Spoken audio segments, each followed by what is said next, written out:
The following podcast is a W2M Network original production. Visit W2Mnet.com for all of our other great podcasts, plus news, reviews, articles, and opinions from the worlds of wrestling, video games, football, and entertainment.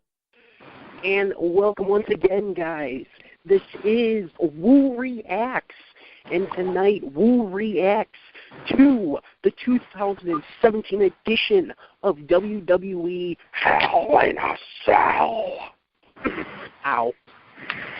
Yeah, if you're going to do it, you have to do the grovel without hurting yourself. It's Hell in a Cell. See? Unfortunately, that's the wrong McMahon in tonight's case. Well, yeah, but he was there in spirit and possibly in production. Exactly. As always, I am your host, Patrick Tessa, and joining me also, as always, Mr. Harry Broadhurst. And, you know, for not liking a yearly gimmick pay-per-view like you do, and I know you do, and I'm kind of iffy, but I want to say that for tonight, I think they kind of did the match justice for its 20th anniversary. Well, the opener certainly did. We'll get to the main event in due time because it's one of those ones that's going to stick in your craw one way or another. There are a lot of people who are going to have certain feelings about it due to the sheer length of it, and we'll talk about that when we get there. There's also a lot of people that are going to have issues with it due to the booking of it as well, and we'll talk about that too. We got a jam-packed show to get to, Patrick, though, so let's get started. What do you say? Yeah. What are we a presentation of before we get started, though? I was trying to get there. We are, as always, a presentation of the W2M Network. You can find all kinds of reviews. Wow, I just blanked for a second. You can find all kinds of reviews, including our most recent regular episode of Wrestling Unwrapped, covering the match that celebrated its 20th anniversary this past Thursday in WWE Hell in a Cell, as we cover WWE Bad Blood in Your House. You can find that. You can find the brand new, but not to be a stickler, but it was WWF Bad Blood. Oh, shut up. You can also find the brand new college football top 25 rankings after yesterday's ungodly massacre that was my predictions team. Screw you, Utah. Hey, I'm all over that top 25, too. I'd have the Big Ten blurbs. I'm all over W2M, man. In addition, you can also find our newest written reviews, which we promise to get back to eventually. The year 2020. That's the long-standing joke on these episodes. No, seriously. Patrick and I are actually hoping to set aside a day this week in order to work on St. Valentine's Day Massacre 1999 for our written reviews. We'll let you guys know how that progresses this Sunday when we return to our regular spot right here on Wrestling Unwrapped. Bang, bang. And you can find all of that and more on the one and only W2Mnet.com. You can also find us on Facebook, facebook.com/Wrestling Unwrapped. You can also find us on Twitter at WUOffTheShelf, based on the original name of this podcast. Whoopsie. I think this episode is going up on 411 Mania, too. It is also up on 411 Mania, and not only that, it's also up on Last Word on ProWrestling.com. So thank you to those guys. I do apologize for, let's call a spade a spade here, forgetting. Sorry. So let's get to it. The longest 3-hour pay-per-view in the network era. I'm almost certain of it. We got to start somewhere. It's the one night that the WWE goes to hell. This is Woo Reacts to Hell in a Cell. And kicking things off was the kickoff. Wait, before we kick things off, I feel the need to comment on your statement there about the one night that the WWE goes to hell. Intentionally. Oh, shut up. You know. Featuring the kickoff match of WGTT, World's Greatest Tag Team 2.0? I would just go with WGTT 2.0. Or almost American Alpha. Chad Gable and Shelton Benjamin taking on the Hype Bros of Zack Ryder and Mojo Rawley. And I'll just put it this way: damn, Chad Gable's so damn good, and he's got such a damn good tag team partner. And why are they being relegated to being stuck with the Hype Bros? Because, especially a soon-to-be feuding Hype Bros, as once again, their disagreements get the better of them, enabling Gable and Benjamin, that is the actual name, they don't have an actual name thus far, might change soon, to pick up the win in about 10 minutes. And basically, this whole match, the match was secondary. The whole thing was to kind of continue the disagreements that Ryder and Mojo are having, and I'm almost wondering how long until this comes to a head. Do we get maybe a Tag Team Survivor Series match next month? Or, it's kind of how much longer can they really be having these disagreements that's now costing them matches? Well, I'm going to be the first person to admit that I cannot comment on the match itself because, unfortunately, I'm on the 360, and my 360 had some streaming issues with the network during the pre-show. Thankfully, during the pay-per-view, no such problems. Unfortunately, said streaming issues that I had during the pre-show caused me to miss the vast majority of this contest. I got it working again just in time to see the finish with the power bomb hooking clothesline heart attack kind of gimmick thing by WGTT 2.0. But that's all, folks. All right, moving on. As far as the turning of the Hype Bros against each other goes, if there is going to be a Survivor Series tag team match, Raw versus SmackDown, it would make sense to happen there. If there's not, then I would imagine sometime in the upcoming weeks on SmackDown Live on Tuesdays. Could it go as far as maybe SmackDown Live presents Halloween Havoc? I don't know where you're getting the idea. Oh, you mean the live SmackDown on Halloween night this year? I'm going to keep calling it that, whether or not they actually make it a thing. They made Sin City SmackDown a thing. They can make Halloween Havoc happen. Wait, what's today's date? For me, the 8th. For you, the 9th. Okay, so 7, 8, 9, 16. Halloween's on a Wednesday, sir. Halloween's on a Tuesday. Are you sure about that one? Yes, because Tuesday would be the 10th. Yeah, Tuesday would be the 10th. 3 weeks would be the 31st. Yeah, 3 weeks. You're right. Okay, my math got a little screwed up there. All right. I don't think it'll happen, but at the same time, we do have Starrcade to possibly look forward to. Maybe. Possibly. Anyway. Potentially. Yeah, we hope. Anyway, so that about, wraps that up, and you get kind of a surprising finish to the kickoff show in that the cell starts lowering.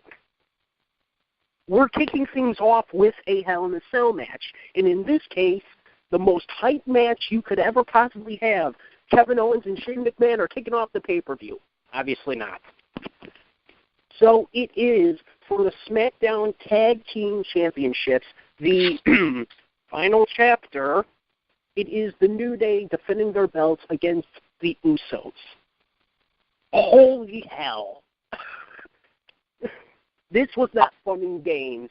This was only the third, technically, Tag Team Hell in a Cell match, arguably the fourth.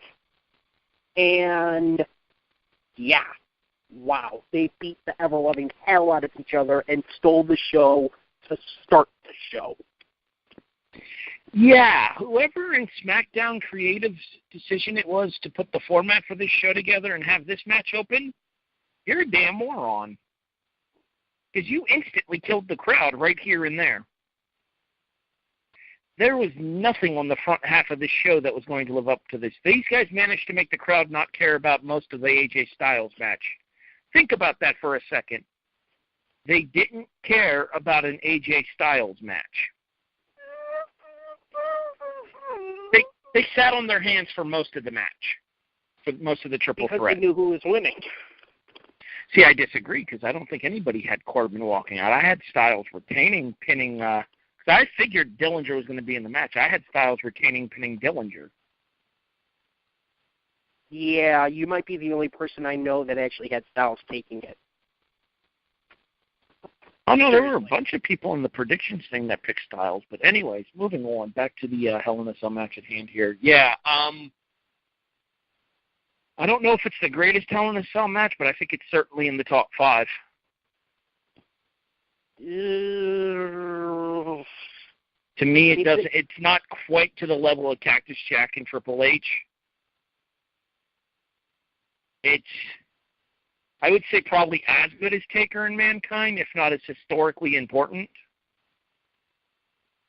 I would put it at the top 10, but I don't know that I would even say it's the best one tonight. I would certainly say it's the best one tonight. I think the main event tonight gets the added benefit of the finish working out so well, because for a large portion of the main event tonight, I found myself disinterested. We'll get there. But, I mean, in terms of this match, this was brutal, and this was just incredible. All 4 guys that were in here, which, by the way, Kofi was the one who was not in for the New Day, and the Usos did not have to have a third. I won't get into the names, Harry, so shut up. But just Jimmy Uso, Jay Uso, Xavier Woods, and Big E just beat the ever-loving hell out of each other. My question is, why the hell are there so many kendo sticks under the ring? They're actually close to a dozen, including several multicolored ones in the New Day style, which I found, I actually thought that it added a little bit, because it's like, oh yeah, you know, the New Day are fun and joyous and you know, happy-go-lucky guys, but when it gets down to it, they'll still beat the hell out of you. And at one point, Xavier trapped Uso in the corner of the cell with several of the kendo sticks, which I did not expect, and I loved it when he actually pulled that.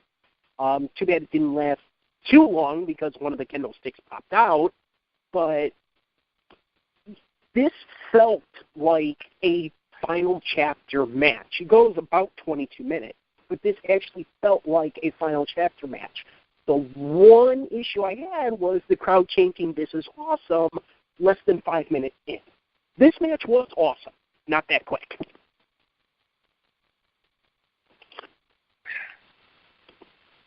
I mean, it was on from their word go in this match, though, and I think that was the interesting part about it, is they made no bones about it here. One of the very first spots in the entire match was the tandem-assisted fish drop with the chain. The very first spot of the match was everyone going out and grabbing weapons, too, including grabbing that chain, which even the commentators were like, what the hell? It's a WWE ring. You never know what's under there, man. Apparently. If years of being a wrestling fan have taught me anything, if you need something, look under a WWE ring and you'll probably find it. MacGyver calls WWE when he needs something to check under the ring. I'm going to go ahead and just ignore that MacGyver joke. Am I wrong? Depends. Old school MacGyver or new current edition MacGyver? Oh, no, screw new MacGyver. Hmm? Screw new MacGyver. I like the new MacGyver TV series. Anyway. We're getting off track here. Let's get back onto the subject at hand, because these things run long enough as it is. In the end, I would definitely say that these guys lived up to the legacy created in the first Tag Team Hell in a Cell match, because I thought that one was very good too, even if it was necessary a foregone conclusion as to who was going to win that one. I thought the Legacy versus DX one was really good, actually, other than the fact that the finish was a foregone conclusion. That wasn't the first one. Well, not counting the tag match that aired on Raw. And? That was a handicap match, not a tag match. Oh, what the hell? It was 3-on-2. It was a tag match. That's a handicap match, sir. Anyway, semantics aside, I definitely think that it lived up to the It lived up to the Legacy versus DX1, if not surpassing it, I think. I would dare say maybe this wasn't as brutal as the handicap tag team match, the DX versus the McMahons and Big Show, but that, for the longest time, was one of my favorites, and I would dare say that it passed that by. This was just 4 guys going out there, balls to the wall, and trying to prove who the better team was. In the end, it ends up being the Usos, which, you know, we got this last year with Charlotte and Sasha constantly trading off the belts, mostly because at the time the women's roster was pretty thin. We're kind of in that situation now where the Usos in the New Day, well, now they're done. So in my head, I've got to think Gable and Benjamin next. Try that again. I've got to think that, you know, if this was the quote-unquote final chapter, at least for now, for the New Day and the Usos, Gable and Benjamin next? Well, that's the prediction that I made on the roundtable for the W2M Network roundtable that you can find over on W2Mnet.com. All right. Fair point. I picked the Usos in this match because I figured the Usos had more babyface teams as challengers lined up that could work for them rather than having to figure out who are going to be the new heel contenders for the New Day. Honestly, based on what we saw tonight and the Fashion Police, I wouldn't be surprised to see an Ascension face run. I could also see another potential team, but that'll be down the line. So our next contest, speaking of down, Randy Orton and Rusev, they're finally going to have an actual match this time. Why are they having an actual match this time? I didn't think this match was bad, but it was slow, and yes, at times it was boring, and then great finish, almost. Randy Orton ends up hitting an RKO out of nowhere after getting out of the Accolade. Well, okay, thwarting Rusev's attempts to put on the Accolade. And Randy Orton ends up being the winner again. I didn't think it was that bad of a match. Slow, yes. But this was semi-motivated Randy Orton, and who apparently also used Brock Lesnar's barber. Is Randy sleeping with somebody in creative? Like, what point did he have winning this match? Do you want me to answer that? Oh, I didn't know? Look, he's so muscular, damn it. That's 2. Actually 3, technically, for keeping track. But anyway. 2. You made me lose my train of thought, you dick. All right. Why did he win? Oh, yeah. Yeah. I think the interesting thing for me to come out of this match is the look on Rusev's face as he was walking away from the ring, and what's Rusev going to do to kind of redeem himself. I honestly think a double turn would do both of these guys good, because a lot of the crowd wants to cheer for Rusev, and I think there's a very strong portion of the crowd that does not want to cheer for Randy. And by majority, you mean everyone? Well, you know.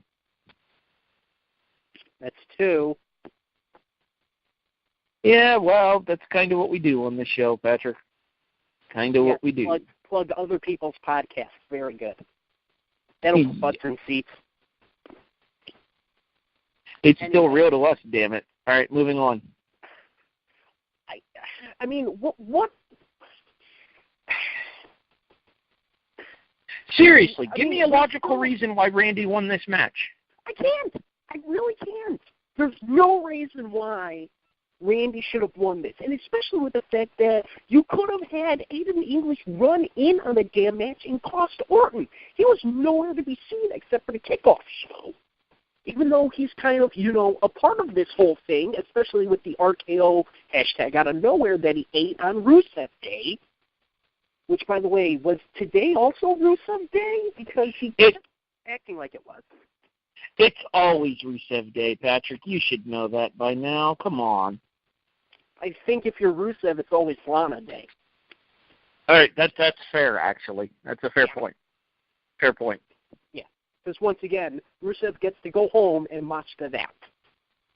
Hey, if you're going home to that, you're never a loser. If you're facing Randy Orton, though, you're always a loser.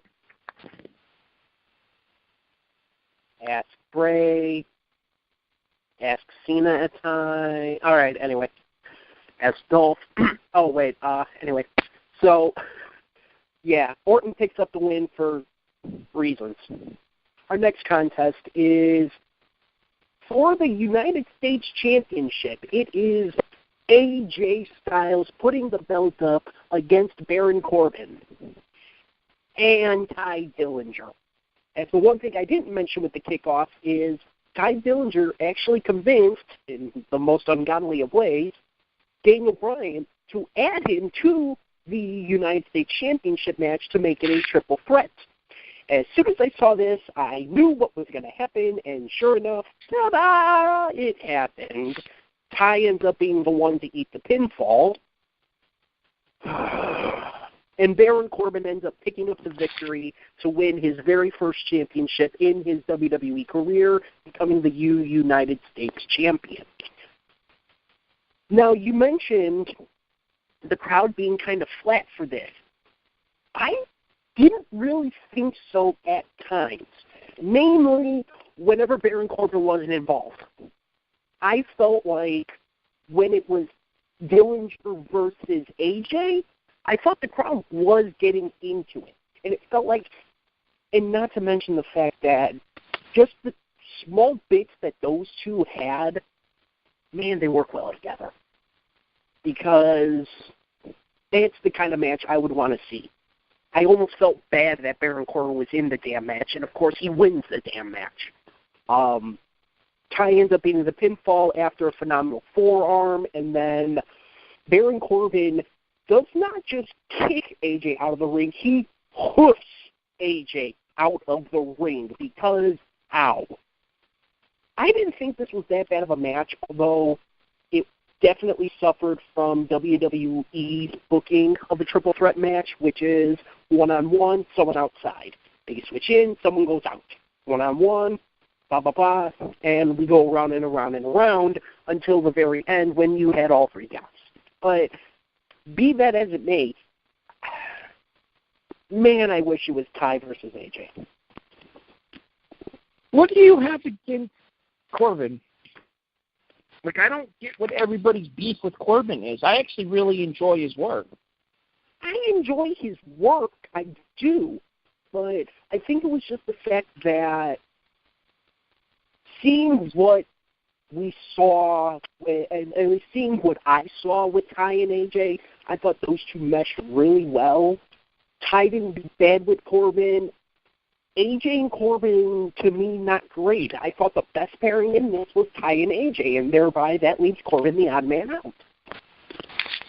Okay, but if you're going to have an odd man out situation, don't blame it on Corbin, blame it on creative for putting the match together.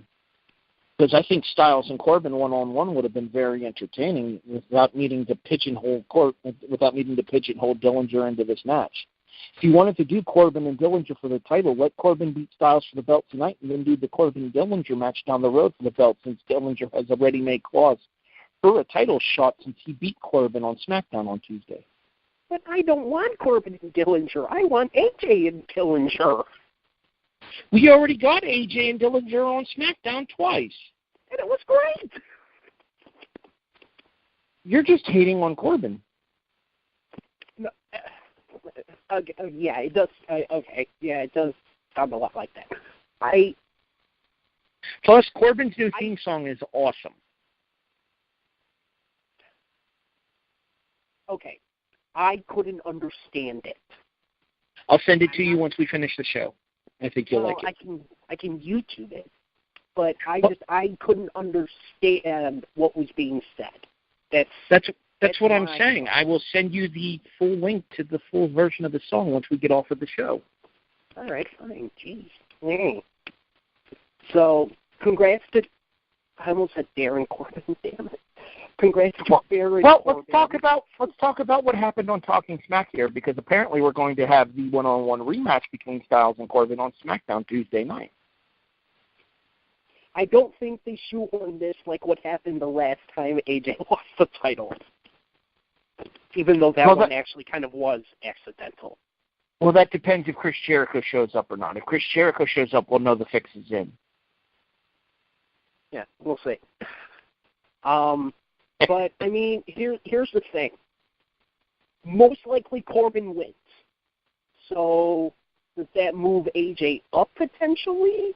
Or are we talking, and maybe we're talking about Ty and Corbin for a little bit? What do you think happens here? Well, we were talking about this in the wrestling chat over on Facebook here, the W2M wrestling chat. It's the for the staff, for the writers, the wrestling site part of the page and stuff. And I mentioned the fact that I'm almost thinking that if Mahal retains here, that moves Styles up to Mahal as his next challenger. And I got to think that has something to do with them wanting to at least maybe try to get him in the ring with somebody capable of working a style that Mahal is competent working, rather than having to work that strike-based style like he's having to work with Nakamura. So slow and boring? Even though AJ said slow and boring? Yeah, something like that. Sounds about right. Oh, there we go. Speaking of slow and boring, our next contest is for the SmackDown Live Women's Championship. It is Natalya versus Charlotte Flair. Has every match that wasn't inside of the cell had a very extended period of somebody having a rest hold?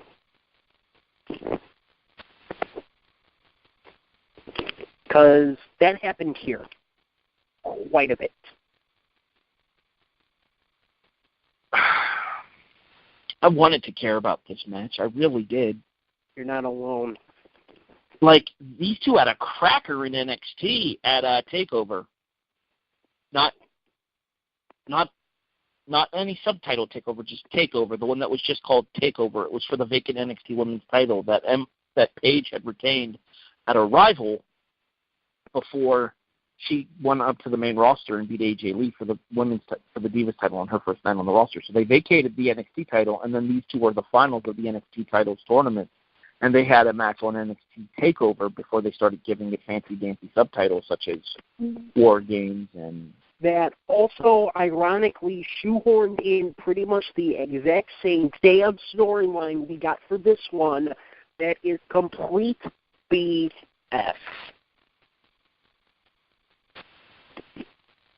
Being the whole Hearts versus Flairs thing. There's never been a thing with the Hearts and the Flairs. The only thing you really had was when Bret Hart beat Ric Flair back in '92 for his first WWF championship. That's not a thing. You're trying to shoehorn it. Technically speaking, they had a thing in WCW as well. I mean, Flair was Bret's first match in WCW, sold out in 1998. It still doesn't make this a thing. No, I agree with you. I don't think that there's as much history between the two families as the WWE would like you to believe that there is. But at the same time, it gives it a cute little biographical story to attach to the video package. But back to the match itself here. I wanted so badly to care about this match here because I think Natalya's done very well with the women's title, and I think Charlotte's been one of the better workers in the women's division all year. I just didn't. It didn't connect with me at all. And that finish is just, why? Why do all that inside of the match and then have that finish? Like, I get the idea that they want to continue the feud between these two ladies, and I'm okay with that. But at the same time, you could have Natty win dirty and still be able to continue the feud between these two. You don't need to go the route of Natty getting herself intentionally disqualified. Especially when the referee's count was already at 6. Have them go to a double count-out if you want to extend the feud to another pay-per-view or another special main event level SmackDown, or God forbid if you decide to air the Starrcade house show as an actual network special. Which, seriously, if you're charging $600 for the first 3 rows of seats, you damn well better be televising that. Not to mention, it's a double steel cage main event. Where a lot of people are thinking Charlotte wins the belt because there's no outside issues there. But that's not till next month. That being said, credit to Charlotte for her selling of the knee, but at the same time, the finish does leave a sour taste in your mouth due to the disqualification. I can't even give Charlotte credit to selling her knee. I can't. Because guess what? If your knee hurts that bad, you're not going for a moonsault to the floor. It's a work. You're the one talking about giving credit to Charlotte selling her knee. She sold her knee getting up to the top rope. Adrenaline, it makes you do crazy things. Ask Shane McMahon, he'll tell you. Sure, upsetting. But to me, a lot of this match was slow and boring, and to me, maybe not going through the motions, but not getting anywhere until, the very tail end of it. And especially with the fact that you still have the realization of, hey, maybe there's the cash in, but you have Natalya beating the hell out of Charlotte when in reality it should have been the other way around, you would think. Because, it's the whole thing is, that when's the champion at their most vulnerable? And just to me, the match, I wasn't a huge fan of the match. And then just the ending was really weird. All right. Yeah, here's the thing, though. Traditionally, SmackDown pay-per-views usually have at least 1 or 2 endings that make you think, why the hell did they do that? We've already gotten our 2 endings that make you think, why the hell did they do that? And then we get to our next match, and it's really, why the fucking hell did they do that? Our final title match of the evening. Wait. Before we get to that match, though, there is one other thing to discuss of importance in here. Oh, was it here? Yes. Okay. The return of the Fashion Files. Woo! How is something so stupid so damn entertaining? Seriously. I know the credibility of the Ascension is completely just dead. But you know what? They are entertaining me more in the Fashion Files than they ever did. So they found something. Would you like to know my thoughts on the credibility of the Ascension? I actually think they're more credible now than they were. Really? Oh, yeah, because I'm actually entertained and invested in them now. Oh, okay. This is the first time in my life I have ever found the Ascension entertaining. Especially with Connor breaking out the Brother Jack's dude mustache. Carry on with your description. Am I wrong? Carry on with your description of the segment. I will give my opinion on it once you're done. I mean, there's not really much that you can really talk about here. It's the fact that the Fashion Police, obviously Breezango, Febreze, Tyler Breeze and Fandango, case closed and everything, and they have a box for their case to be, and then the Ascension come and bring them a gift. It's a poster of themselves that says, "We want to be your friends."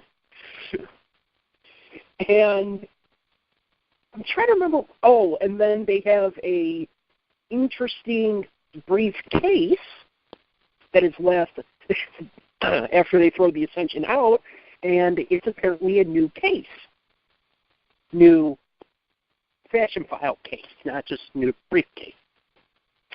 And it leads to next week we get Pulp Fashion. It's not just a briefcase, it's a new case. Yes, it is. And apparently Randy Orton is allergic to sleeves. Orton wasn't the one that I found funny on the board tonight. Really? Because there was a straight-up shot at Raven on that board tonight. There was only one that I couldn't see, and it was the one on the lower right-hand side, the farthest right and the lowest. And I know it said, what year is it, but I could not tell that picture. But other than that, that's part of the reason why you watch this. What jokes are they going to crack? Which, by the way, the Orton joke, which is weird because he actually had a hoodie, I think, that had sleeves tonight. Or no, it didn't. But Orton would be allergic to pants. But KO is allergic to sleeves. Orton would be allergic to putting Rusev over. Oh, it got too real on here. Anyway. As far as the segment itself goes, I'll go back to saying what I said while we were discussing this in the Facebook chat there. I actually care about the Ascension. I don't think I've ever uttered those words before. That is verbatim what I said inside of the chat there as I was watching this, because I actually felt bad for the Ascension. Because they were thrown out of the office? No, because they just want friends, man. It's all about the power of friendship. I bet Daniel Bryan would be their friend. I mean, they do have the beards. Anyway. I still think we're looking at the Authors of Pain eventually for the Ascension, or not for the Ascension, for the Fashion Police. But a lot of that will have to wait due to everything that's going on down in other places, and I won't go into specifics here. Because somebody in the Facebook chat had to spoil tapings. And that's all I'll say.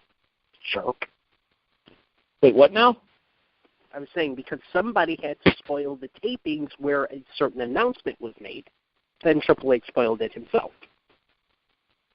Yeah, I wasn't happy about the fact that they gave it away during the inside of the Facebook chat either, Glenn. Anyway, so speaking of being brought down, WWE title time. You're a winner and new WWE. Oh, wait, that didn't happen? What the? As Jinder Mahal. Okay, that was racist. I was laughing. I said ha ha ha ha ha hall. Nope, that was racist. I was laughing. Move on. Defends the championship against Shinsuke Nakamura. And you know what, quite frankly, with all the racist comments that Jinder had been making,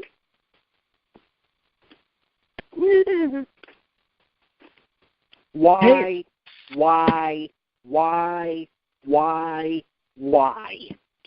It turns out that WrestleMania 19 booking is still in effect in this company. Racist wins! The racist wins!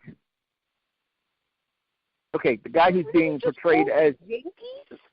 The guy who's being portrayed as the fans being racist against him while being racist against the other guy wins. I should be more specific.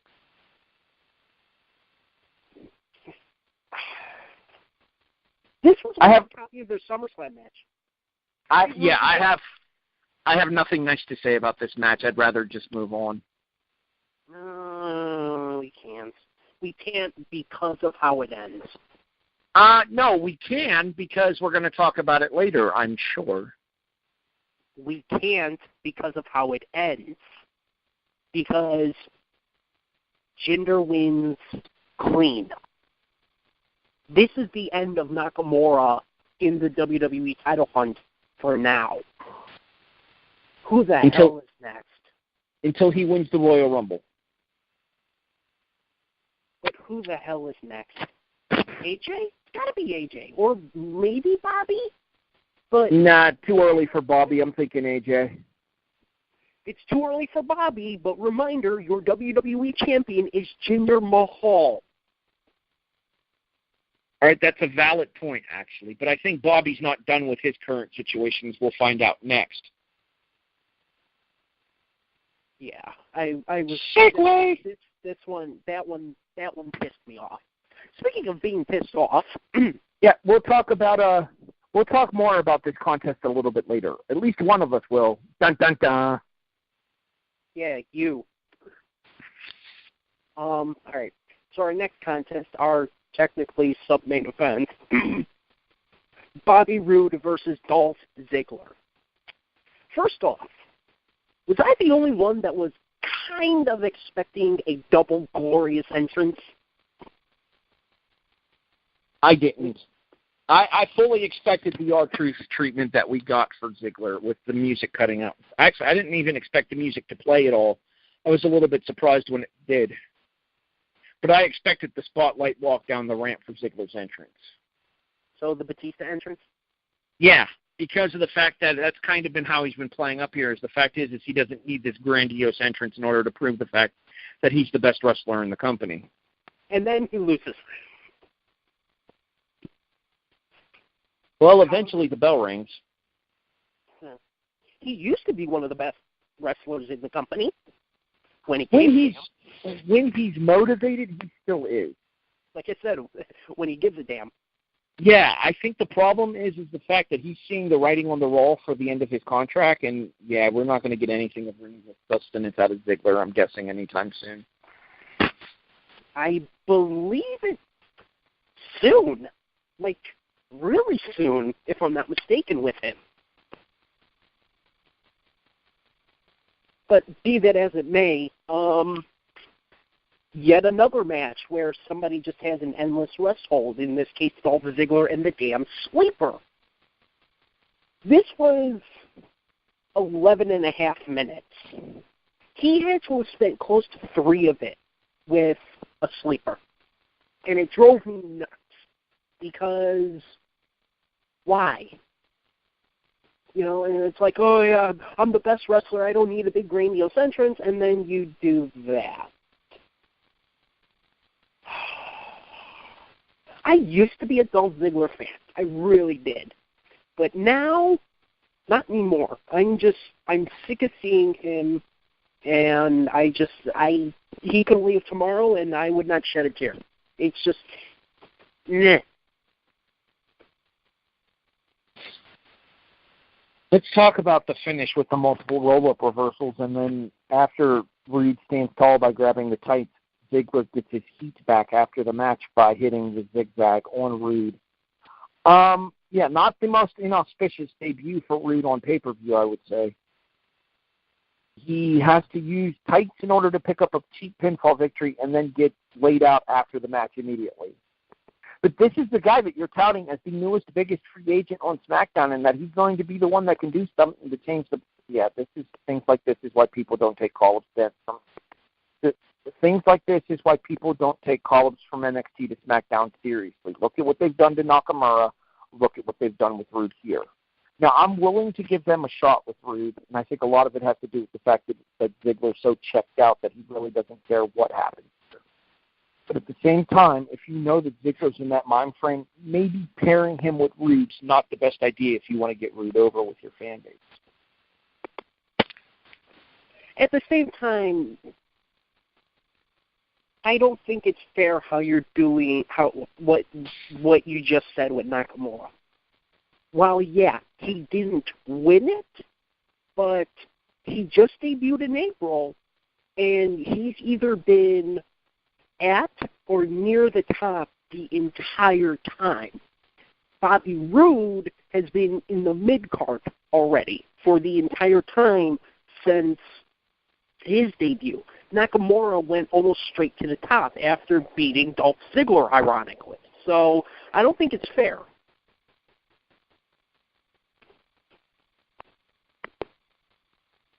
Yeah, agree to disagree here. I think that they're not starting Reed off on the right foot if this is going to be his debut pay-per-view performance. My point. All right, fair enough.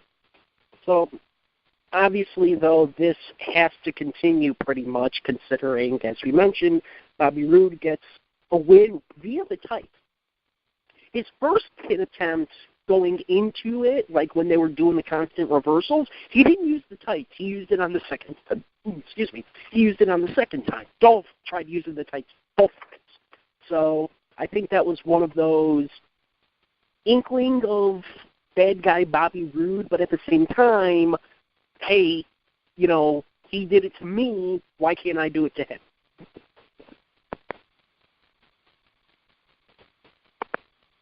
So, alrighty. Match number 8 on the night, 7 on the main show. It is main event time. Shane 38 minutes. Shane McMahon and Kevin Owens. Now, 38 minutes. And the entire, I would say, minute 20 to 38 was awesome.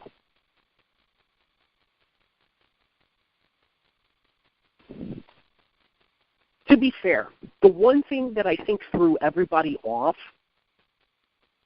on my phone, because I was looking at the time when I realized this was going to run long, this match started at 10 to 10 my time. So it would be 10 to 11 your time. And I'm sitting there and looking at it, I was like, all right, so this goes 15, maybe 20. And I'm talking bell time was 10 to the hour. I was not expecting this to be 40 minutes, almost. The second longest Hell in a Cell match of all time. Only the 6th to go north of a half hour. The first half of this was slow. I'm not going to deny that. I don't think anybody will. I know you won't, because I already know what you're going to talk about is the fact that it was almost 40 minutes long. But the second half of this match, they turned it up. And maybe it was a little bit of move, rest, but at the same time, those moves are happening on top of the cell. Only the third match, I believe, to ever actually have the participants fighting on top of the cell. The first one being Cactus Jack and Triple H. The second one being Triple H and Chris Jericho, which ended on top of the cell. This one didn't.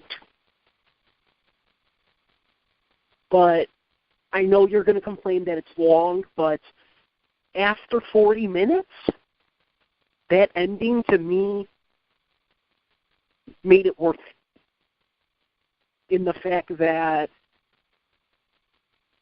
first Kevin Owens takes the dive from about halfway up, eerily similar to the one that Rollins and so this was actually the 4th time that they fought on top of the cell. Reminiscent of the Ambrose and Rollins bump. They never actually made it to the top of the cage, though. They only fought on the side of the cell. No, I could have sworn they started on top of the cell. Correct me if I'm wrong. Didn't Charlotte and Sasha take a bump similar to this off the cage as well?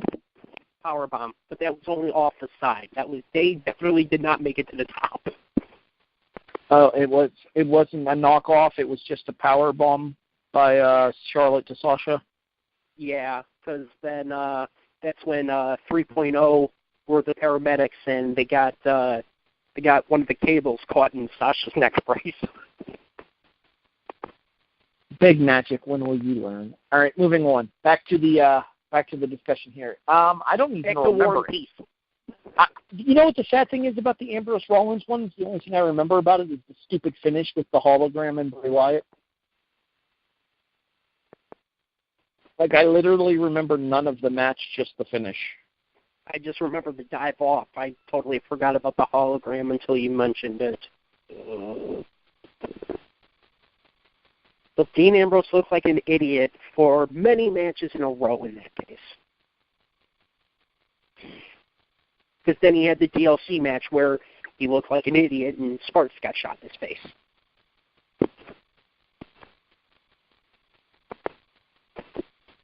Back to the match at hand today in regards to this particular Hell in a Cell match here. Actually, I thought some of the stuff inside the ring was okay. I thought the constant trash talking of Shane's kids was hilarious. Kevin's the master with the microphone and even off microphone when he knows he's in microphone shot. Don't wag your finger at me. He's doing this for you.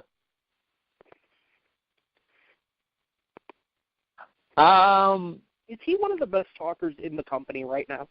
Oh, without a shadow of a doubt. I don't think there's any question. He might be the best. What are you doing? But anyways, let's go back to the match itself here, as I was saying. Like some of it I was okay with. Some of what happened inside of the ring. I thought Shane's coast to coast looked good, but I thought the fact that they didn't have Owens kick out of it kind of made Owens look like he should have lost the match there, and by proxy kind of made Owens look weak. Because it makes the ref look like a moron, and it makes Owens look like he was going to get beaten by a third-timer, calling him a part-timer's too generous. But at the same time, you're talking about a part-timer who's out for blood. So, also there was the fact that I could have sworn that, I would hope accidentally and not, purposely, it looked like Shane tried to put his foot through Kevin Owens' jaw on that coast to coast. Because he seemed pretty snug and he went a little low on that trash can. And it looked like he kind of kicked up a little bit. And it looked like at one point, like Shane caught him square in the jaw with his foot. Yeah, well, at least he didn't land on his foot like he did Test. True. I mean, no, I won't make the joke. I'll be nice. No. Anyway. Yeah, no dead Test joke. All right, moving on. All things considered, though, I thought the turning point in the match was the cannonball into the table. Where Shane literally slides. Huh? Where Shane literally slides out of the way. Like, not even a metaphor. He slid down the table to get out of the way. Which I thought was genius. Yeah, oh no, I'm not denying that. I loved it because I'm like, how is that? I've never really seen that done before. And would you like to know why there were bolt cutters inside of the cell? Because of course there were. I mean, well, okay. Not why were there bolt cutters, it's why were there bolt cutters inside of the ring. Once again, MacGyver. To me, that's the turning point of the match, which that I think the cannonball led into that. To me, the turning point of the match, like where the second half of the match started, which, I mean, if you watch it, it kind of is where the second half started. Shane gets a pair of bolt cutters and damn near Mark Henry's it. Oh, I noticed that too. He had a hell of a time getting that chain to break, didn't he? He didn't break the chain. It wasn't the chain he was trying to break.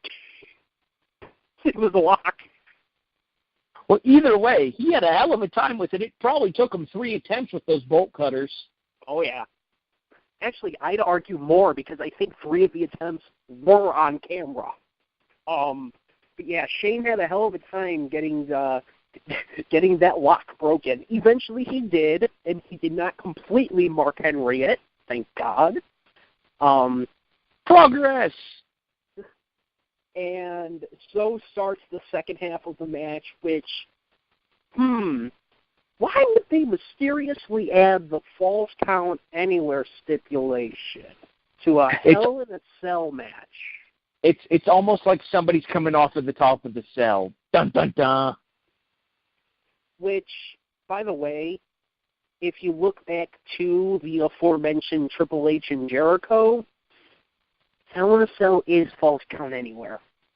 You didn't have to add the stipulation.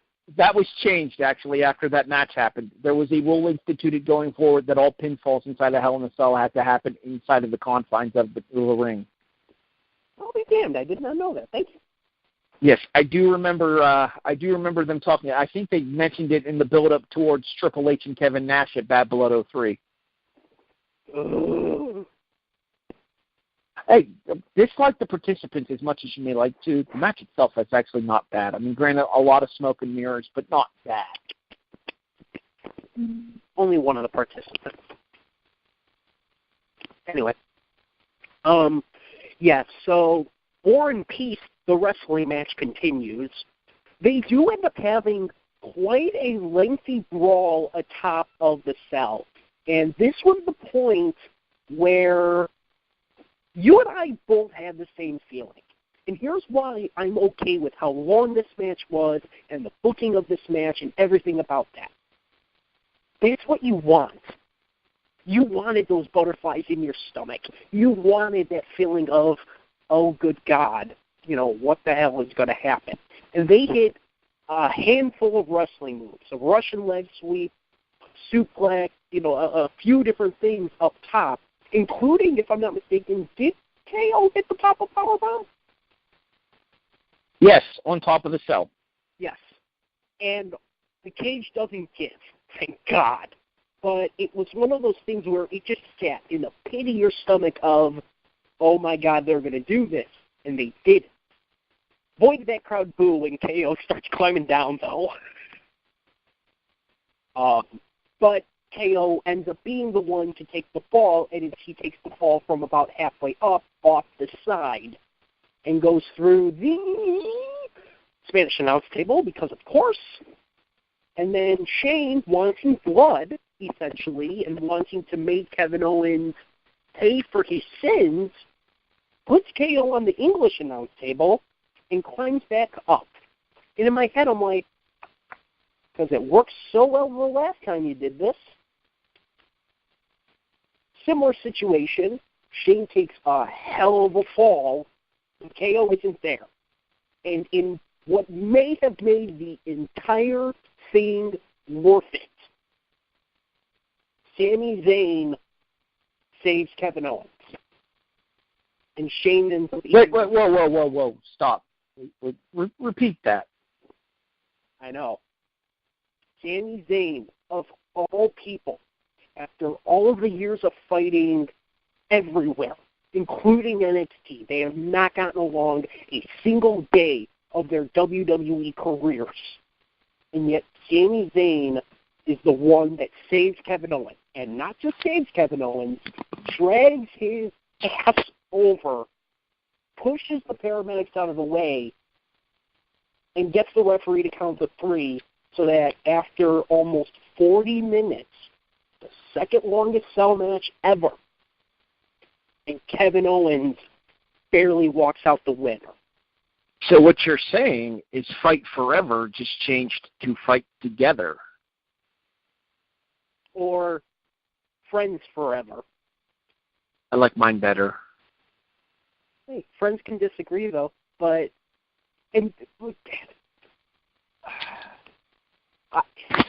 there's no way in hell anybody expected it.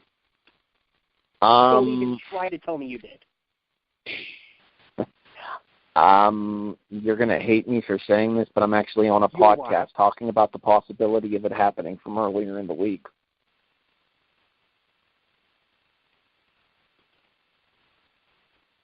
There is no way. If you go back and listen to the SmackDown review... I know you may have said it, but no. You did were I think out of your ass. Did I think that it was going to happen? No, but I tossed it out as a possibility based on the way that Shane ignored Sami on SmackDown. What happens if Sami comes out and helps Kevin on Sunday to drive home the point that Owens isn't to be taken lightly and neither is Sami? Go back and listen to this week's SmackDown Live review with me and Liz Puglisi on the W2M network. The weird part about it is, if you look at Sami's reactions to what he had just done, this didn't feel like a Sami Zayn heel turn. This felt like, for the love of God, yes, we hate each other, but he's still been my friend for 20 years. I don't want this to happen to him. Because he still, you see it on his face to where he looks like he still can't believe he had just done what he had just done, which was save one of his most bitter rivals. And I think it shocked everybody at Little Caesars Arena. I think it shocked most people on TV. I was shocked. And to me, it made the entire thing pay off, which is why I'm okay with it being a 40-minute war and peace of a wrestling match. Possibly the longest of the year, outside of the Rumble.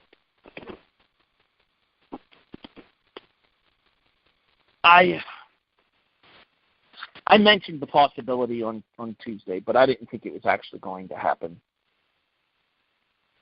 That being said, I am now infinitely more interested in what Sami Zayn is up to than at any point I had ever been when he had gone over to SmackDown. I'm just glad to see them finally doing something with Sami.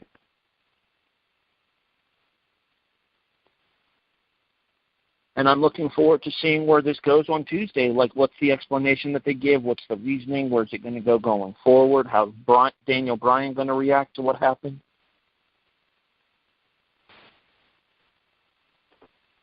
Yeah, because it was definitely a surprise.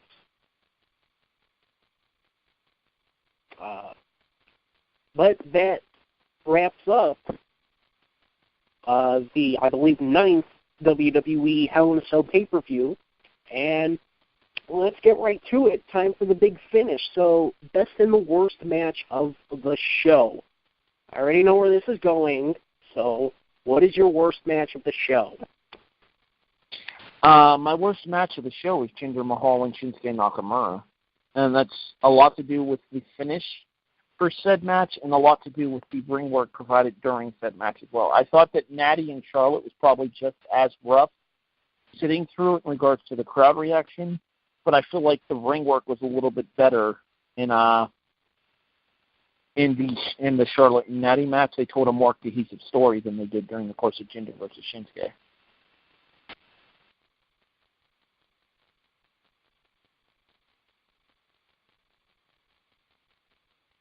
You're not going to ask me?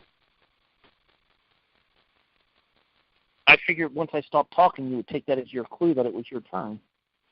Mm. Patrick, what was your least favorite match? The main event? No. Orton and Rusev. With credit to the WWE Championship match, but I said you got a semi-motivated Randy Orton. That didn't mean a damn thing. I think Orton put in enough effort for me to drag this kicking and screaming above Mahal and Nakamura. I would disagree. Personally, why did Orton win? Why did Orton win? You know, it's like you said, though. The fans love Rusev. And you continue to just crap on him. Is it possible to be too over? Is that the problem for Rusev? Is he too over for his own good? Maybe. Well, hell, look at Cesaro. Cesaro, for the most part, is too over. And now he's probably going to be starring in Tooth Fairy 3. Okay, first of all, his name is Cesaro. The Swift Cyborg? Yes, Swift Cyborg. They're actually selling the shirt, people. It's ridiculous. All right, no, getting back to the show tonight, though. I think the problem is that Rusev is too popular for his own good. I don't think that enough people take him seriously for him to be a credible threat as a heel. And I don't think they want to turn him babyface because there's still a large portion of the crowd that does respond to his heel act. And unfortunately, it ends up leaving Rusev in purgatory and unable to do much of anything. Real quick, I looked it up. according to Wrestling Data, which is pretty damn reliable, this is the third longest WWE match of the year. The longest, that's a gimme, Royal Rumble. Second longest, technically, is the House of Horrors match.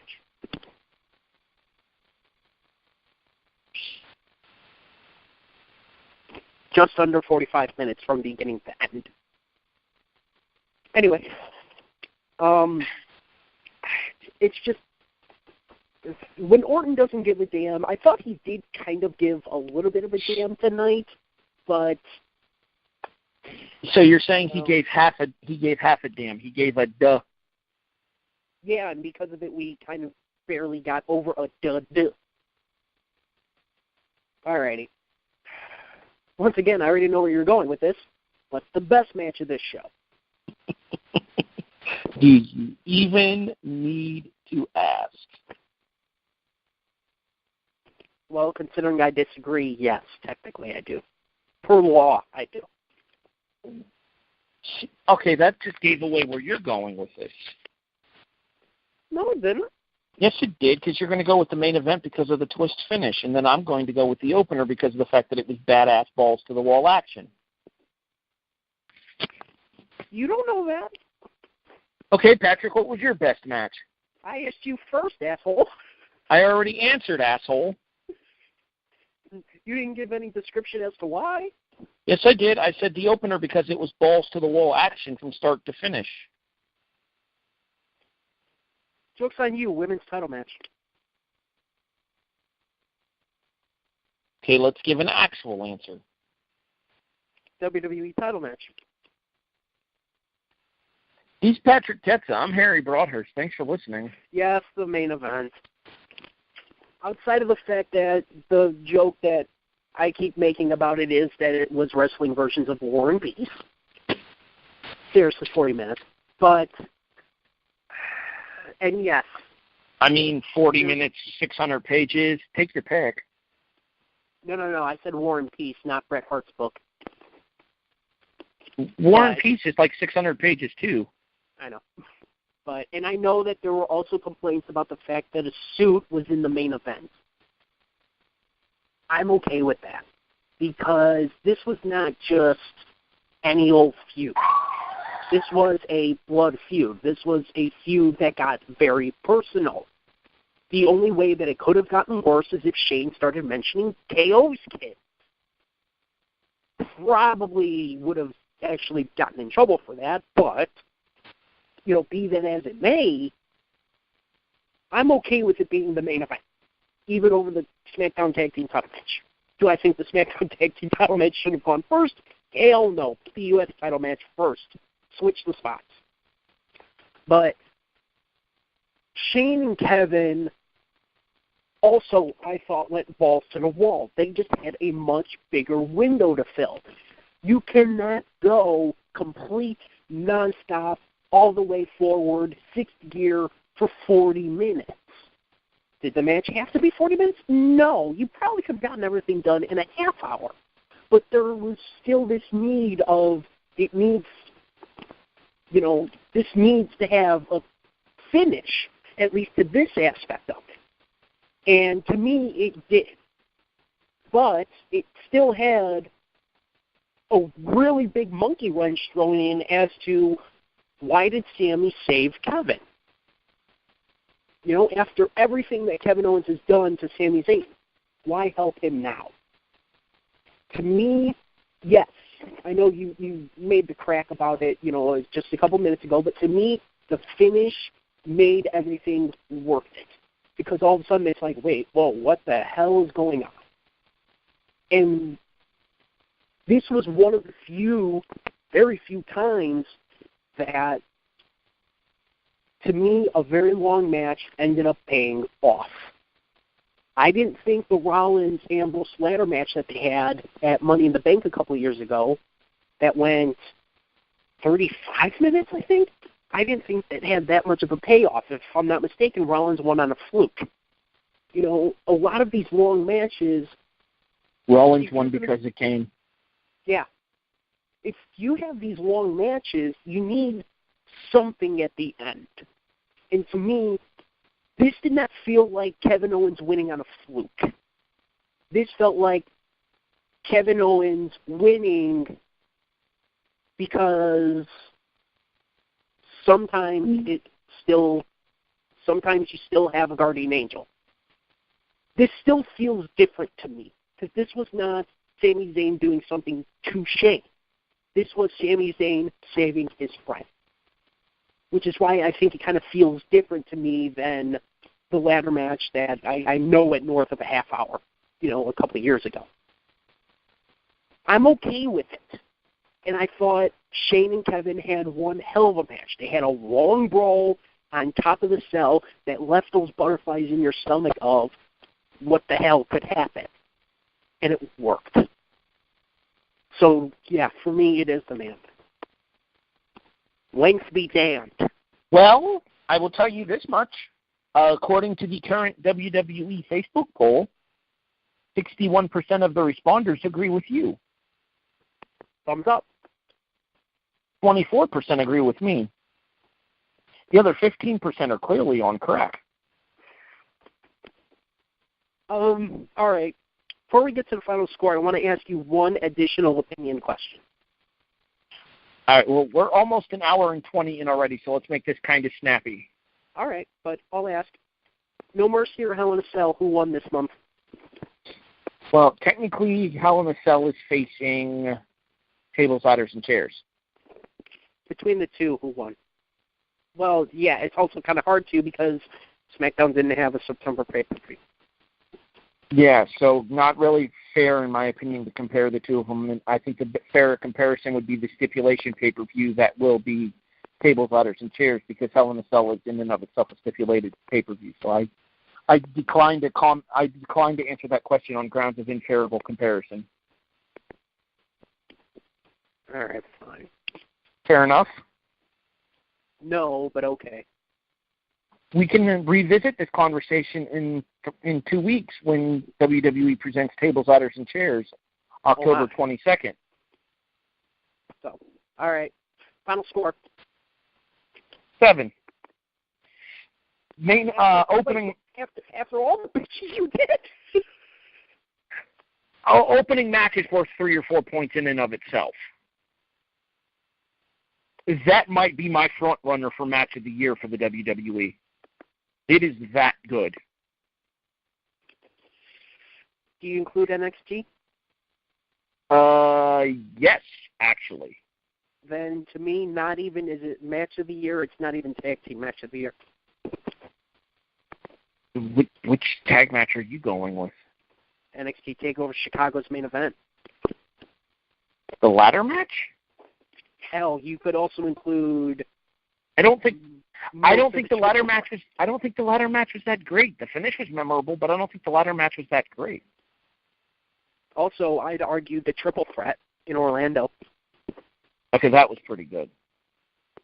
But anyways, in my opinion, the Usos and the New Day put up a match of the year quality kind of match tonight. And it is a match that I highly recommend that if you haven't had a chance to watch the show, if you're listening to the show and you're wondering if it's worth watching, if anything else, seek out the opener.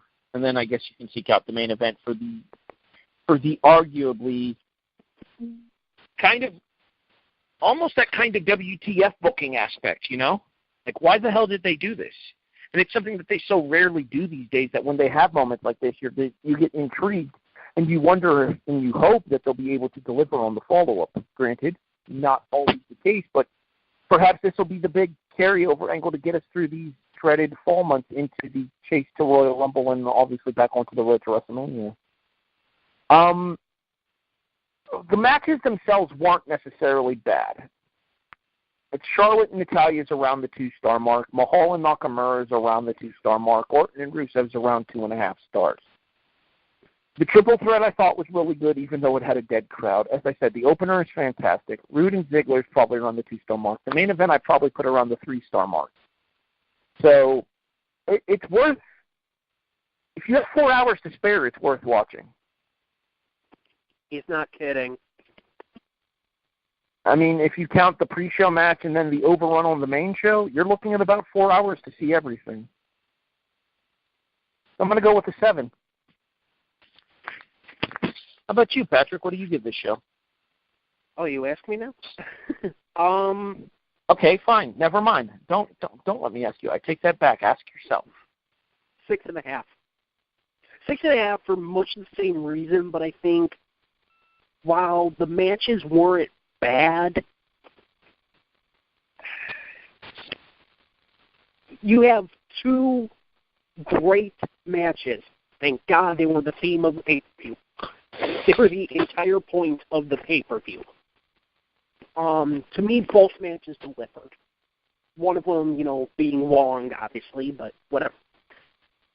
I thought the triple threat was good for the most part. What's weird is I actually thought most of the time with Ty was actually better than most of the time with AJ, which is weird. Rusev and Orton, not terrible. Not bad, honestly. I didn't think it was that bad, but poo on your finish. The women's title match was one of those that left you scratching your head. And at least in this case, it wasn't a finisher out of nowhere like we got twice last month. Yes, I said last month, not last pay-per-view, so shush. And Rude and Ziggler, nah. And I'm missing one. Oh, the WWE title match, nah. I would say it's 6.5, but go out of your way for the 2 feature matches at the very, very least. And if you want to go back and see where, WrestleMania 40 main eventer Baron Corbin's career started, you'll be able to find it here with his first title win. But, yeah, I would say it's 6.5 with about 5 of those points automatically coming from both Hell in a Cell matches. All righty. Yeah, definitely the 2 Hell in a Cell matches are your standout performances on this show, but I do think that triple threat deserves some credit because despite the crowd not giving them much, in my opinion, I do feel it was pretty well worked by all 3 gentlemen. And I like Corbin more than most, so that might play a factor in my decision there as well. Plus, I definitely recommend everybody go scoop out Corbin's new theme song. It's pretty awesome. Indeed. So that about wraps things up for us with Who Reacts to WWE Hell in a Cell. We will be back at our normal time slot next week as basically Revolution Pro UK will present 205 live. There's actually, I went back and looked at the card. It is Rev Pro UK Angle versus Sabre Jr. That's the actual name of the show. Obviously, the main event being Kurt Angle versus the Technical Wizard and Cruiserweight Classic competitor Zack Sabre Jr. But there's actually quite a few well-known names on this card, including Noam Dar and including Marty Scurll and Will Ospreay, I believe. So it will be our trip to the UK. And then 2 weeks from now, we'll be back very late, luckily for the last time in a 5-week span, because WWE be damned, as we will be reacting to WWE TLC Tables, Ladders, and Chairs. Oh my. And, real quick, before we get out of here, we are a presentation of the WWE. Whoa. Not yet. I have some stuff to plug too. If you get to plug future shows, so do I. You can listen to myself and my new co-host, Liz Puglisi, on the SmackDown Live and 205 Live reviews this Tuesday night with the fallout from Hell in a Cell tonight. As Patrick mentioned, we'll be back here next Sunday. I'm also available for your football needs on Wednesday night with the kickoff here on the W2M Network as well. Okay, now you can take us home. Real quick, did you almost forget the name of the first show that you cover? Because it sounded like it. Try that again. Did you almost forget the first show that you cover? Because it sure as hell sounded like it. I still can't hear you. I have a bad connection right now. You're going to have to send me this in Messenger. Okay. So, and as we mentioned, we are a presentation of the W2M Network. For more information, including all previous episodes of Wrestling Unwrapped and Woo Reacts, along with all of the great information from the week in both football and college football, including the new Top 25 from W2Mnet. Be sure to check out W2Mnet.com. Until next week and until 2 weeks from now, for Sean Garmer and for Harry Broadhurst, I'm Patrick Hetza. Thank you very much for joining us as Woo reacts to WWE Hell in a Cell 2017. The following podcast is a W2M Network original production. Visit W2Mnet.com for all of our other great podcasts, plus news, reviews, articles, and opinions from the worlds of wrestling, video games, football, and entertainment.